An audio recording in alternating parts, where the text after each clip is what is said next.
Hi there, and welcome back to our video series on ways to vote outside the normal polling location on Election Day. Maybe you have to work on Election Day, or you'll be traveling or just have a crazy schedule on Tuesdays. Lucky for you, Montana has multiple options available for you to vote prior to Election Day.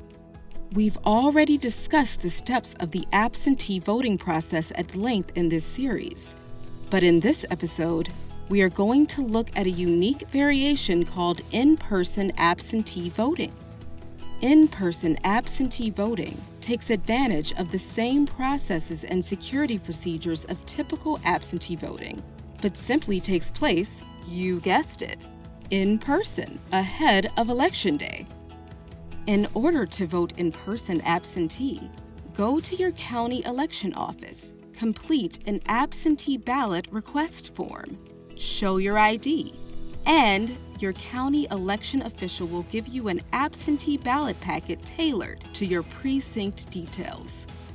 You can then vote your ballot, put it into the secrecy envelope, place it inside the affirmation envelope, and sign just like if you were voting absentee from home.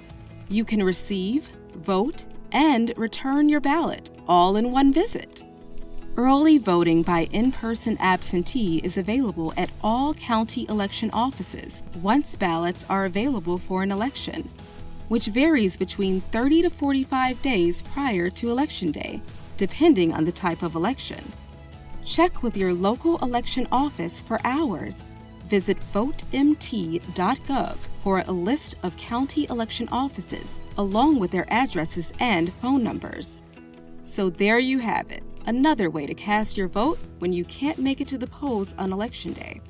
Just remember that regardless of whether you vote absentee, in-person absentee, or at a polling location on Election Day, election integrity and ballot security are of the utmost importance to your county and state election officials. The more informed you are as a voter about how these processes work, the more confident you can be in the process.